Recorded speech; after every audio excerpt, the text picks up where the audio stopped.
नमस्कार दादा। नमस्कार दादा, नमस्कार।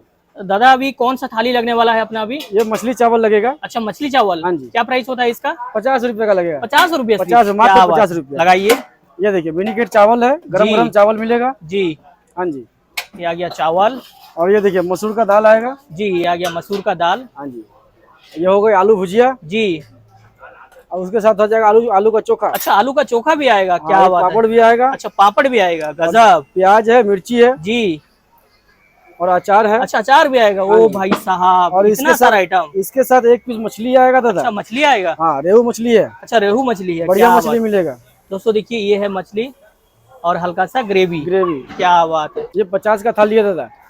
दादा ये थाली 50 का रेडी हो गया? 50 का रेडी हो दोस्तों देखिए 50 में अनबिलीवेबल थाली है दादा के पास। दादा इस थाली को अगर कोई खाएगा तो कहाँ आना पड़ेगा? ये सियालदह में है जी। पांथुनी बस के नीचे है। अच्छा हाँ, नियरेस्ट खन्ना नर्सिंग होम गली में। Thank you.